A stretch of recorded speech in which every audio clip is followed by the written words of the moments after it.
ہماری اس مسجد کے بانی قبلہ شیخ وحید صاحب، جن کے لیے ہم ہر نماز میں دعا بھی کرتے تھے، ان کا 2 دن پہلے انتقال ہو گیا۔ انا للہ و انا الیہ راجعون۔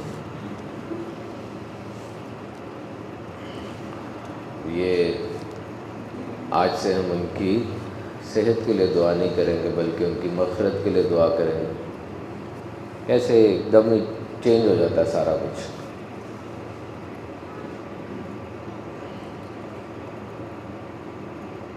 اور یہی دین اسلام کی خوبصورتی بھی ہے کہ پہلے ان کی صحت کے لیے دعا کرتے تھے کہ بظاہر ڈاکٹرز نے جواب دے دیا۔ دنیا میں ایسے ملک بھی ہیں جہاں پہ اگر ڈاکٹر کو کہا جائے کہ علاج کرو اور ڈاکٹر کہے جی میرے پاس علاج نہیں ہے، یا یہ کہے کہ آپ دعا مانگے، تو ڈاکٹر پہ الزام آتا ہے کہ تم کیوں کہہ رہے ہو دعا مانگے، میڈیکل سائنس کے ماہر ہو، تم اس چیز کا علاج کرو۔ تو یہ چیز نا امیدی کی طرف لے کر جاتی ہے۔ اس کے لیے ساری امید ڈاکٹر ہے، اور ڈاکٹر کہہ رہا ہے میں نہیں کچھ کر سکتا، تو اب نا امیدی ہے۔ اسی لیے کہتے ہیں کہ مسلمان کبھی نا امید نہیں ہو سکتا۔ مسلمان ڈاکٹر کو وسیلہ سمجھتا ہے، اور شفا دینے والی ذات رب تعالیٰ کی ہے۔ اور اگر اس بندے کو شفا نہیں ملتی تو آبویس ہے کہ ڈیتھ ہے، اس کی زندگی کی سانسیں پوری ہو جائیں گی۔ فرمایا ایک سانس بھی زیادہ یا ایک سانس بھی کم لے کر نہیں ہو جاتا، کوٹا پورا ہوگا تب وہ جائے گا۔ اور کامیاب وہ ہے جو آگ سے بچا کے جنت میں داخل کیا گیا۔ اس سے بڑی امید کیا ہوگی؟ وہ باغات ہیں، اللہ کی رضا کی جگہ ہے۔ اور دعا مانگی اللہ شفا عطا فرمائے۔ ان کے نصیب میں جتنی زندگی تھی انہوں نے وہ گزاری، اور پھر وہ دنیا سے چلے گئے۔ بڑے اچھے حال میں گئے۔ ان کا نماز جنازہ ہوا۔ میں گجرات میں تھا، گجرات میں یونیورسٹی آف گجرات میں اور U C P Gujrat campus میں سیمینارز تھے اسلام اور سائنس کے موضوع پر۔ رات کو بھی ایک بیان تھا، لیکن جب پتہ چلا کہ ان کا انتقال ہو گیا تو میں سارا شیڈول کینسل کر کے یہاں پہنچ گیا۔ نماز جنازہ پڑھائی اور کثیر تعداد میں لوگ آئے تھے، اور پھر کل شریف ہوئے، اور ابھی بھی ہم ان کو یاد کر رہے ہیں۔ یہ اسلام کی میں آپ کو بتا رہا تھا بیوٹی ہے کہ وہ دنیا سے چلے گئے لیکن ان کی یاد باقی رہتی ہے۔ اسلام از اے ویری ورسٹائل ریلیجن۔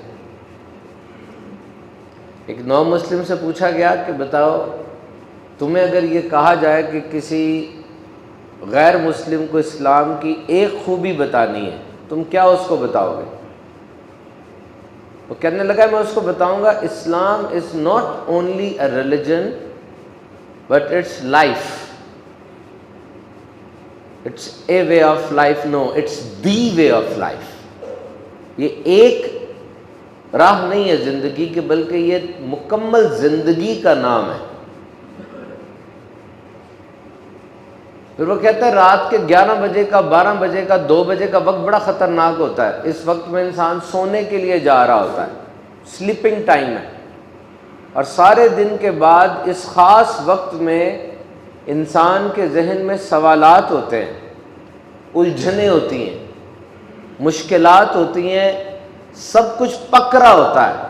وہ دنیا کی عالمی طاقت کا سربراہ ہو یا ایک اینٹیں اٹھانے والا مزدور ہو، یہ وقت اس کے لیے بڑا کروشل ہوتا ہے۔ بڑے سوالات آ رہے ہوتے ہیں، سوچ رہا ہوتا ہے، اور ہر ایک کے سوال اس کے مطابق ہیں۔ عالمی طاقت کا صدر ہے، اس کی الجھنیں اور ہیں، ایک مزدور ہے تو اس کے اپنے مسائل ہیں، کوئی گھردار خاتون ہے تو اس کے جھگڑے ہیں، کاروباری آدمی ہے اس کی ڈیلز ہیں، نوکری پیشہ ہے اس کے اپنے خواب ہیں۔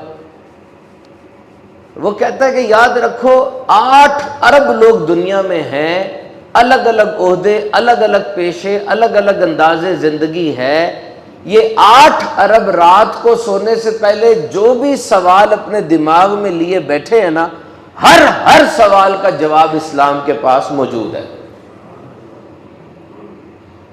آ نہیں رہے ہمارے پاس، حل ہے. قرآن is a complete guide, and the personality of Muhammad sallallahu alaihi wasallam caliber, that magnificence cannot be imagined. 63 سال کی زندگی نبی پاک صلی اللہ علیہ وسلم کی ہر حل اس میں موجود ہے، امیجن نہیں کیا جا سکتا پیرلل.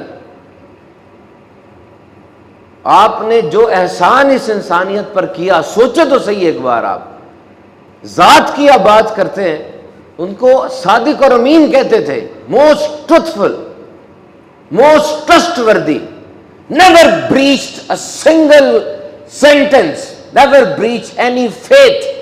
ایک ایسی ہستی جس سے زندگی میں ایک بھی جھوٹ نہ بولا ہو، ایسی ہستی جس نے کسی کے ساتھ کیا ہوا کوئی ایک عہد بھی نہ توڑا ہو. سوچ سکتے ہیں آپ؟ آج کے اس دور میں دیکھیں اور اس پیمانے کی ہستی کو کبھی سوچ کے دیکھیں. آپ نے قرآن دیا، اس کے اندر ہر چیز کا حل، علاج، ہر مشکل، ہر جنجلاہٹ، ہر مسئلہ جو آج سے 200 سال پہلے تھا، آج سے 200 سال بعد ہوگا، ہر چیز موجود ہے. ویسے قرآن پاک پڑھ رہا تھا، یہ سائنس کے حوالے سے کچھ بات چیت پڑھ رہا تھا، تو میں نے دیکھا when Allah has mentioned his ability to bring us back to life on the day of resurrection، کہ جب اللہ تعالیٰ قیامت کے دن انسان کو دوبارہ زندگی دے گا. اب دوبارہ زندگی کا مطلب کیا ہے؟ یہی جسم پورا بنے گا.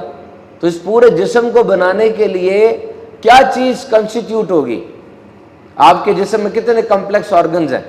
اگر آپ پوری ہیرارکی چیک کریں، 11 سے 12 سسٹمز کام کر رہے ہیں، اور آرگنز کتنے ہیں؟ لیور ہے 500 فنکشنز پرفارم کر رہا ہے، پھیپھڑا ہے اس کا اپنا ایک پورا پورٹ فولیو ہے، دل ہے موسٹ امپورٹنٹ ہے، دماغ ہے، کرکس ہے، ہڈیاں ہیں، پٹھے ہیں، ایک چیز ہے. گردہ، ایک گردہ کتنا اہم گردہ ہوتا ہے. You cannot imagine what is this گردہ. یہ شیخ زید میں جائیں، پاکستان کا سب سے مانا ہوا اسپتال ہے گردے کے حوالے سے. اتنا سا ہوتا ہے، صرف 6-6.5 انچ کا، اور وہ اگر خراب ہو جائے کوئی ریپلیس ہی نہیں ہے اس کا. گردہ صرف خون فلٹر نہیں کر رہا ہوتا، 4-5 اہم ترین کام کر رہا ہوتا ہے. آپ نے کبھی ڈائلیسس والے پیشنٹ دیکھیں جن کا گردہ واش ہو رہا ہوتا ہے؟ ڈائلیسس ہیومر ڈائلائزر ہوتا ہے اتنا بڑا، یہ آرٹیفیشل گردہ بنایا انسان نے، لیکن اس کا رنگ پیل ہوتا ہے، اس کی لائف ویسی نہیں ہوتی، کیونکہ گردے کا ایک کام تو مشین کر رہی ہے فلٹر کا، باقی جتنے کام رب نے رکھے ہوئے ہیں. گردے کے پاس اپنی سینسز ہیں. روزے کے اندر عصر میں آپ کا پیشاب آنا ختم ہو جاتا ہے نا، یا بالکل کم ہو جاتا ہے. پانی تو ہے جسم میں، پیشاب کیوں نہیں بن رہا؟ گردے کو یہ بھی پتا ہے کہ یہ بندہ پانی نہیں پی رہا، اگر میں زیادہ پانی باہر نکالوں گا یہ مر جائے گا یا اس کو پانی کی کمی ہو جائے گی. گردے کو اتنی سینس ہے، اور جب آپ پانی پینا شروع کرتے ہیں پھر پیشاب آنا شروع ہوتا ہے. اب یہ سارے آرگنز ہیں. اللہ کسی اور خاص آرگن کا نام نہیں لیتا کہ جب میں تمہیں زندگی دوں گا تمہارے گردے کو بہترین انداز سے بناؤں گا، تمہارے جگر کو بناؤں گا، وہ اور باتیں. بلکہ فرمایا کہ he has the capacity to fashion the tips of your finger, کہ وہ تمہاری انگلی کی پوروں کو بھی بہترین بنانے پر قادر ہے. اتنے کمپلیکس آرگنز کو چھوڑ کر انگلی کی پور کا بیان کیوں کیا جا رہا ہے؟ طویل ریسرچز ہوئی ہیں، 1880 سے شروع ہوئی ہیں، اور اب آ کے بعد پتہ چلی ہے کہ یہ سارے آرگنز اپنی جگہ اہمیت کے حامل ہوں گے، لیکن جو اہمیت یہ انگلی کی پور کو حاصل ہے، the ridges of your finger، کہ پوری دنیا میں اس کے مقابل، اس کے مماثل کوئی اور چیز نہیں ہے. اور جب رب تعالیٰ تمہاری انگلی کی پوروں کو اور فنگر پرنٹس کو دوبارہ بنانے پر قادر ہے تو وہ پورے جسم کو کیسے بنانے پر قادر نہیں ہوگا؟ ایک آیت میں نے پڑھی کہ وہ جس سے چاہے راہ ہدایت دیتا ہے اس کا سینہ کشادہ کر دیتا ہے، اور جسے چاہے گمراہ کرتا ہے اس کا سینہ تنگ کر دیتا ہے، کہ جیسے وہ آسمان پہ چڑھ رہا ہو. وہ غور کریں، آیت کے الفاظ دیکھیں کہ فرمایا اس کا سینہ کشادہ کر دیتا ہے. معنوی اعتبار سے تو یہ کہ اس کے اوپر ایمان منکشف ہو جاتا ہے اور اس کو اللہ تعالیٰ راہ ہدایت دیتا ہے. یہ جو فرمایا جس کو گمراہ کرتا ہے اس کا سینہ تنگ کر دیتا ہے. جیسے وہ آسمان پہ چڑھ رہا ہو. سینہ تنگ سے مراد ریسپریٹری کنسٹرینٹ آ رہا ہے، اس کو سینہ گھٹ رہا ہے اس کا. 1400 سال پہلے کس کو پتا تھا کہ جب انسان آسمان پہ چڑھتا تو اس کا سینہ تنگ ہوتا ہے، اس کی آکسیجن کم ہوتی ہے؟ 1400 سال پہلے کس کو پتا تھا یہ؟ 1903 میں پہلی ٹرینڈ آٹومیٹک فلائٹ اڑی ہے. 1903 میں باقاعدہ پہلی دفعہ انسان نے جہاز اڑایا. اور پھر 1954 میں سپوٹنک 1 گیا تھا 950 کلومیٹر اوپر. سائنس تو یہی کہتی ہے کہ 8 کلومیٹر آپ زمین سے اوپر چلے جائیں، 8 کلومیٹر، آکسیجن نہیں ہے وہاں پہ، اور 16 کلومیٹر اوپر چلے جائیں تو خون آپ کا بوائل کرنا شروع کر دے گا، پھٹ جائے گا جسم آپ کا. یہ آج پتا چلا ہے. اور قرآن واضح طور پہ کہہ رہا ہے کہ اس کا سینہ اسی طرح گھٹے گا جس طرح انسان بلندی پہ چڑھتا ہے اور اوپر چڑھتا چلا جاتا ہے. کیسی نازک نازک باتوں سے، کیسے رازوں سے پردے اڑ جاتے ہیں. یہ قرآن ہے، اسلام ہے، ہر چیز کا حل موجود ہے. اور کیسا پیارا طریقہ اسلام نے ارشاد فرمایا کہ تمہارا بھائی، تمہارا دوست، تمہارا مسلمان اس دنیا سے چلا جائے، کس طریقے سے اس کو بھیجنا ہے، طریقہ کار پورا بتایا. موت کے مراحل، موت کے بعد نوید، خوشخبری. یہ جو ہم کہتے ہیں نا کہ آپ درود پاک پڑھیں آپ کے گناہ بخش دیے جائیں گے، یہ صغیرہ گناہ ہوتے ہیں، چھوٹے گناہ ہوتے ہیں. اور یہ جو جنازے کی رسومات ہیں، جتنی ریچولز ہیں، اس میں جو آپ شریک ہوتے ہیں، جنازے کو مٹی دیتے ہیں، اس کو کندھے دیتے ہیں، 10 قدم چلتے ہیں اور آخر تک رہتے ہیں، یہ کام کرنے سے کبیرہ گناہ بھی معاف ہوتے ہیں. اس کی رسپیکٹ ہے. فرمایا اب اس کو نہلاؤ، اس کو کفناؤ، اس کو دفنانا ہے، اس کو دولوں کی طرح سجا کے لے کے چلو. اور دیکھو رستے میں بھی دھکا نہ لگ جائے، یہ شاہکار ہے. نعتیں پڑھتے ہوئے جاؤ. ایک زمانہ ہوتا تھا جنازے پہ نا پتہ نہیں چلتا تھا کس کا بھائی باپ فوت ہوا ہے، نہیں پتہ چلتا تھا. سب کے چہروں میں اتنی غم اور ایسی کیفیت ہوتی تھی، کیونکہ کلاس کے اندر اگر میڈم کسی کو تھپڑ مار دے سارے بچے الرٹ ہو جاتے ہیں. گھر میں ماں کسی کو ہاتھ رکھ دے سارے بچے تیار ہو جاتے ہیں، ہماری باری آئی. تو یار جنازہ دیکھ کے ہم پہ یہ کیفیت کیوں نہیں طاری ہوتی؟ وہ دور تھا جب جنازے میں سب کے چہروں پر ایسی کیفیت ہوتی تھی، پتہ نہیں چلتا تھا کس کا گیا ہے. اور آج تالیاں بھی مار رہے ہوتے ہیں، کہکے لگا رہے ہوتے ہیں. یہ غفلت ہے. یاد رکھو آج اس کی، کل تمہاری باری ہے. جب کسی گھر میں جانے والے پر لوگ روتے ہیں، اونچی اونچی روتے ہیں، موت کا فرشتہ کھڑا ہو کر کہتا ہے میں نے تو کوئی زیادتی نہیں کی، میں نے تو اللہ کا حکم پورا کیا ہے، اور میں تو اس وقت تک آتا رہوں گا جب تک میں اس گھر کو خالی نہیں کر دوں گا. ایک مائی بڑی پریشان ہو گئی تھی نا، اس کا بچہ فوت ہو گیا، دفنا ہی نہیں رہی تھی. کسی نے کہا فلاں حکیم کے پاس جا، بڑا مجرب نسخہ ہوتا ہے اس کا، شاید وہ تیرے بیٹے کو موت سے زندگی دے دے. حکیم دانا تھا، کہتا ہاں میں تیرے بچے کو زندہ کر دوں گا. کہا زندہ کر دے گا؟ کہا ہاں، یہ گلاس پکڑ لے، محلے میں چکر لگا شہر میں، اس گھر کا پانی مجھے لا کے دے جس گھر کا کوئی بندہ فوت نہیں ہوا، میں وہ پانی سے نا کر دوں گا زندہ. وہ گھومتی رہی، اب کون سا گھر ہے جہاں کوئی نہیں گیا، ویسے خالی ہاتھ آ گئی. اس نے کہا دیکھ یہ امر ربی ہے. بڑے بڑے بادشاہ پڑے ہیں تاریخ میں، وہ آب حیات کے چکر میں تھے. حکیم ہائر کیے انہوں نے بڑے بڑے کہ ہمیں ایسا پانی بنا کے دو، ایسی چیز، ایسی دوا بنا کے دو جو ہم کھائیں پیئیں تو ہماری زندگی ابدی ہو جائے. اور جدید زمانے میں گزرے ہیں کچھ لوگ. ایک بہت بڑا گلوکار تھا، مشہور گلوکار تھا، اس نے یہ دیکھا کہ انسان کا جسم بنا اس طرح کا ہوا کہ 150 سال تک چل جائے گا، تو میں 150 سال ہی زندہ رہوں گا.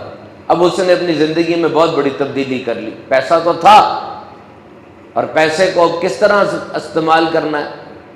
یا میں ایک اور بات بتاتا چلوں، آپ میں سے جو لوگ پیسے والے ہیں یا جو بھی پیسے والا ہوتا ہے، پیسے والا ہونا کوئی برا نہیں ہے، وہ نصیب کی بات ہوتی ہے. ایک علم والا ہوتا ہے، ایک پیسے والا ہوتا ہے، زندگی تو ایک ہی ہے. عام طور پہ علم والا پیسے والے سے حسد کر رہا ہوتا ہے، کیونکہ مشہور پیسے والے ہوتے ہیں نا. آج بھی دیکھ لیں دنیا میں مشہور کون ہے؟ ایلون مسک مشہور ہے، مارک زکربرگ مشہور ہے، وارن بفٹ مشہور ہے، بل گیٹس مشہور ہے. پیسے ہیں نا ان کے پاس. پیسے والا مشہور ہوتا ہے. لیکن مسئلہ یہ ہے پیسے والے کی شہرت اس کی زندگی تک ہوتی ہے, وہ مر جائے تو آگے اس کی شہرت چلتی نہیں ہے. شہرت کس کی چلتی ہے؟ امام اعظم ابو حنیفہ کی, امام شافعی کی, داتا حضور رحمۃ اللہ تعالی علیہ کی. لیکن وہ جس کے پاس پیسہ ہے, غیر مسلم کی تو بات ہی اور ہے نا, وہ تو بحث الگ ہے, لیکن ایک مسلمان ہے اس کے پاس پیسہ ہے اور بظاہر اس کے پاس صلاحیت نہیں لگ رہی کہ پیسہ اتنا ہوتا, آپ کیوں حسد کر رہے ہیں اس سے؟ حسد کرنا نہیں بنتا, ہر ایک کی کوالٹیز اپنی اپنی ہیں. حضرت ابو بکر صدیق رضی اللہ تعالیٰ فرمایا کرتے تھے مالک میرے ہاتھ میں پیسہ دے لیکن میرے دل میں پیسہ نہ دے. اور اگر کوئی بندہ یہ کہتا ہے کہ میرے پاس پیسہ ہے اور دوسرا کہتا ہے پیسہ سکون نہیں لے سکتا, پیسے سے خوشی نہیں خریدی جا سکتی, غلط کہتا ہے. وہ پیسے سے خوشی خریدی جا سکتی ہے, پیسے سے سکون خریدا جا سکتا ہے. اس بندے کو اپنا پیسہ صحیح جگہ پہ لگانا نہیں آتا. پیسہ صحیح جگہ پہ لگانا سیکھو, پیسہ سکون دیتا ہے. آؤ میرے ساتھ چلو, میں بلوچستان لے کے چلوں آپ کو, میں سندھ پورا پھر کے آیا ہوں, میں لے کے چلوں جہاں مسلمانوں کے پاس پڑھنے کے لیے نمازیں پڑھنے کے لیے مسجد نہیں ہے, یا مسجد ہے تو کچی بنی ہوئی ہے ساری کی ساری, شاندار نہیں ہے. آؤ پیسہ ہے نا, لگاؤ ان کے اوپر. میں تھر گیا ہوں, اسکلفل خواتین ہے وہاں پہ, ان کے ہاتھ میں کھدر اور کھڈی بنانے کا ہنر ہے, لیکن ان ہاؤس انجینئرنگ نہیں ہے ان کے پاس, کھڈی لگ نہیں سکتی, مشین نہیں لگ سکتی. پیسہ ہے, جاؤ ان کو ڈومیسٹک انڈسٹری لگا کے دو, ویمن پار ضائع ہو رہی ہے. تتلا کے بچے بول رہے ہیں, ان کی آنکھیں نہیں ہیں, وہ معذور ہیں, ان کے ریہیبلیٹیشن سینٹر بناؤ. دیکھنا جب وہ مسکرائے گا نا اور وہ معذوری کے باوجود کمائے گا, تمہارا پیسہ تمہیں خوشی دے رہا ہوگا. ہاں اگر تم اپنا پیسہ گھڑیوں پہ, گاڑیوں پہ, کپڑوں پہ اور دوسروں کو دکھانے کے لیے لگاتے جا رہے ہو تو میرے بھائی یہ مقابلہ تو ختم نہیں ہونا. اس نے اور آگے نکل جانا ہے, آپ نے پھر وہی رہ جانا ہے. یاد رکھ لینا جملے میرے, اس دنیا میں کوئی نہ کوئی آپ سے زیادہ خوبصورت ضرور ہوگا, اس دنیا میں کوئی نہ کوئی آپ سے زیادہ سمارٹ ضرور ہوگا, اس دنیا میں کوئی نہ کوئی ایسا ضرور ہے جو آپ سے زیادہ صاف رنگ رکھتا ہے, لیکن وہ ہے, آپ ہیں. وہ جو بھی کر لے وہ آپ نہیں بن سکتا. یہی آپ کی انفرادیت ہے اس دنیا کے اندر. You are unique. اس سے بڑی کیا انفرادیت ہوگی؟ اپنے آپ میں مقصد پیدا کرو. کل میں بڑی پیاری بات پڑھی, ایک ہوتا ہے امپلائڈ, ایک ہوتا ہے امپلائیبل. سمجھنے کی کوشش کرنا, ایک ہوتا ہے امپلائڈ, ایک ہوتا ہے امپلائیبل, یعنی ابھی آپ ملازم ہیں, یہ تو اچھی بات ہے. ایک یہ کہ ملازم ہو نہ ہو لیکن آپ امپلائیبل ہیں, آپ کبھی بھی اچھے ملازم بن سکتے ہیں. آپ کا علم, آپ کا تجربہ, آپ کا ریلیونٹ ایکسپیرینس بہت اچھا ہے. دیکھیں جاب پکی نہیں ہے, وہ چھوٹ جائے گی, لیکن آپ کا جو تجربہ, آپ کا جو علم, آپ کی جو صلاحیت ہے وہ کبھی نہیں چھوٹے گی. ونر نیدر کوئٹ نور دے بیگ. جیتے ہوئے لوگ میدان بھی چھوڑ کے نہیں جاتے اور وہ منتے ترلے بھی نہیں کر رہے ہوتے. فیلڈ ان کی منتے ترلے کر رہی ہوتی ہے کہ آؤ ہمارے پاس آؤ, تمہارے لیے بڑی سکل ہے. کہتے ہیں نا دنیا مطلب کی ہے, اور اگر آپ سمجھتے ہیں کہ واقعی دنیا مطلب کی ہے تو اپنی ذات میں مطلب پیدا کر لیں, چمک پیدا کریں, ایسی صفت پیدا کریں کہ اگر آپ کاروباری آدمی ہیں لوگ کھینچے ہوئے ہیں آپ کی چیز خریدنے کے لیے, اگر آپ کو جاب چاہیے لوگ کھینچے ہوئے ہیں آپ کو جاب دینے کے لیے, اگر آپ کچھ کسی کو پیغام دینا چاہتے ہیں ایسی چمک ہو کہ لوگ خود آئیں آپ کی بات سننے کے لیے. سن لو, the most important and valuable person in this world, اس دنیا کا سب سے اہم ترین, قیمتی ترین آدمی کون ہے؟ سن لو کون ہے. وہ بندہ جو اہم ترین کام کو جلدی بغیر بہانے بنائے بہترین طریقے سے کرنے کا گر جانتا ہے. بس ایکسکیوز نہیں کرتا. کم بیک ٹو ورک یار, چھوڑے سونا, چھوڑے آ جائے واپس, جلدی آ کے کام کرے, بی کوئک. کیونکہ جب آپ جلدی کام کرتے ہیں نا آپ کو تجربہ آتا ہے, جب آپ جلدی کوئی کام کرتے ہیں نا آپ پہ انرجی بھر جاتی ہے. تو try to be most valuable and important, سب سے امپورٹنٹ بندہ بننے کی کوشش کرے. چھت کے نیچے مجھے کس سے غرض ہے؟ مجھے وہ بندہ نہیں چاہیے جو بڑا ذہین ہے, یقین کریں. مجھے وہ بندہ نہیں چاہیے جو بڑا ٹیلنٹڈ ہے, جس کی یادداشت بڑی اچھی ہے. مجھے وہ بھی نہیں چاہیے جو بڑا محنتی ہے. بس مجھے ایک بندے سے غرض ہے, آن وچ آئی کین بینک اپون. وہ بندہ جو چھت کے نیچے مجھ سے جو بات کر کے جائے نا اس بات پہ پہرا دے. بس وہ بات پوری کر کے لائے، بات سے ہٹے نہ. یہ اہم ترین آدمی ہے. کسی نے مجھ سے پوچھا تھا کہ اس دنیا میں رہتے ہوئے ایک صفت بتائیں جو پرائس لیس ہو، قیمتی ترین بات، کوئی ایک صفت کیا بنائیں؟ میں نے اسے کہا تھا لائلٹی، وفادار ہونا سیکھو.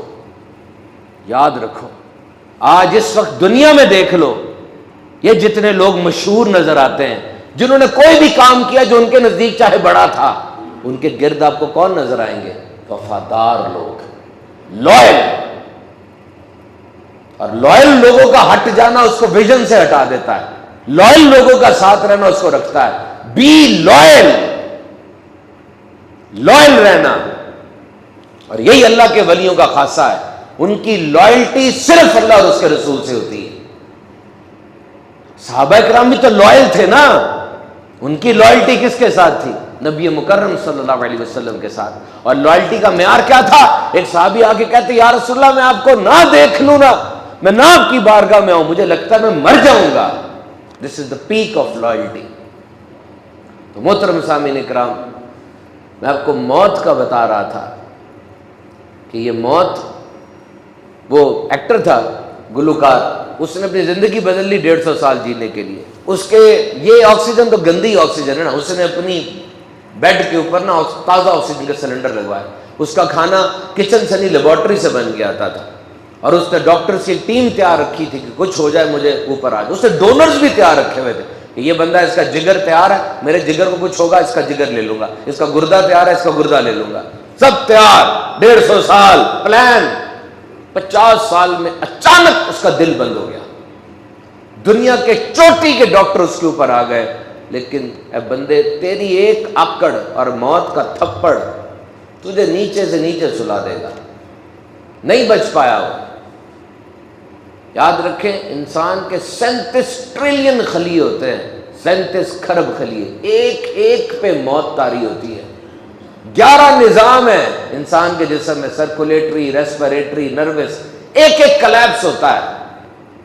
اور آپ کے جسم میں نا بہت سے جراثیم ہیں جو آپ کے دوست ہیں. آپ پرو بایوٹکس کھاتے ہیں، پیٹ میں کئی جراثیم ہیں جو ہضم کرنے میں کام دیتے ہیں، اور بھی جراثیم ہیں، یہ دوست ہیں. لیکن جب موت طاری ہوتی ہے نا، یہ دشمن بن جاتے ہیں، یہی جسم کو کھانا شروع کر دیتے ہیں. اور آہستہ آہستہ انسان موت کے منہ کی طرف چلتا چلا جاتا ہے. حکیم کی تدبیریں کارگر نہیں ہوتی، انسان اپنی آنکھوں سے اپنے آپ کو مرتے ہوئے دیکھ رہا ہوتا ہے. اور یہ بڑا سخت وقت ہے. کن معنوں میں کہہ رہا ہوں؟ ان معنوں میں کہ اعمال کا دار و مدار خاتمے پر ہے. دعا کرو مالک، جس طرح حیات میں تو نے سینے میں اپنی توحید اور اپنے نبی کی ختم نبوت کی دولت دی، مرتے ہوئے یہ دولت ہم باقی لے جانے میں کامیاب ہو جائیں. 35 صحابہ سے ایک تابعی ملے، کہتے ہیں ان 35 صحابہ کو، صحابی کون؟ نبی پاک صلی اللہ علیہ وسلم کے وہ صحابہ جو قطعی جنتی ہیں. کہتے ہیں میں نے ان کو سخت فکر مند دیکھا. کیوں؟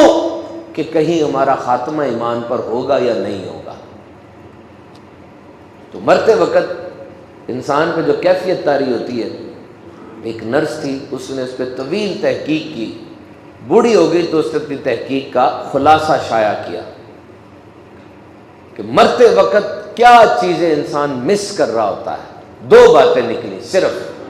نمبر 1، پوری زندگی ریکیپ ہوتی ہے، کیا کیا کس دور میں کیا، جلدی ریکیپ ہو جاتی ہے. اور دوسری بات، میں ساری زندگی لوگوں کو دکھانے کے لیے جیتا رہا، میں نے اپنے لیے کچھ بھی نہیں کیا. یہ وہ ریگریٹ تھا جو تمام مرنے والوں میں اس نے کامن دیکھا. آج جاؤ اور جا کے دیکھو کہ کیا ہم بھی تو اسی ریگریٹ کا شکار نہیں ہو جائیں گے. مرنے سے پہلے 4-5 کام سیدھے کر لو. بیان میں ختم کر رہا ہوں یہ کہہ کے، اللہ تعالیٰ ہمارے شیخ وحید صاحب کی مغفرت فرمائے. مرنے سے پہلے یہ 3-4 کام سیدھے کر لو. اگر نماز نہیں نہ پڑھنی آتی، نماز سیکھ لو. مرنے سے پہلے کچھ نمازیں تو ایسی پڑھ لو نا جو واقعی قواعد و ضوابط کے مطابق صحیح قرآن پڑھ کے ہوتی ہیں. اور اگر قرآن پڑھنا نہیں آتا، قرآن سیکھ لو. یہ وہ دور نہیں ہے کہ نیشا پور سے خراسان آپ کو پیدل جانا پڑے گا کوئی عالم ڈھونڈنے کے لیے. یہاں تو موبائل اٹھاتے ہیں، ایک کلک کرتے ہیں، سامنے ٹیوٹر فری موجود ہوتا ہے، پھر بھی نہیں سیکھ رہے۔ یہ نہ ہو کہ جب بستر مرگ پر پڑے ہو اور جس وقت توبہ کی مہلت ختم کر دی جائے، اس وقت یہی صلاحیتیں آپ کے گرد ہاتھ باندھ کے کھڑی ہوں کہ حضرت خود تو آپ قبر میں جا رہے ہیں، ہمیں بھی قبر میں آپ لے کر جا رہے ہیں۔ ہم وہ صلاحیتیں تھیں جو آپ کے اندر موجود تھیں، لیکن آپ نے اپنی زندگی کو بہانوں میں لیٹ کر موبائل کے سامنے گزار دیا اور ہم سے کوئی فائدہ نہیں اٹھایا۔ ان خوابیدہ صلاحیتوں کو جگائیں، وہ کام کریں جو کرنے والے ہیں، ورنہ نہ کرنے والے کاموں میں پڑ جائیں گے۔ اللہ تعالیٰ ہمارے قبلہ شیخ وحید صاحب کی مغفرت فرمائے، انہوں نے ماشاءاللہ اتنی شاندار جو مسجد بنائی، اس کے صدقے اللہ جنت میں ان کو محلات عطا فرمائے، آمین بجائے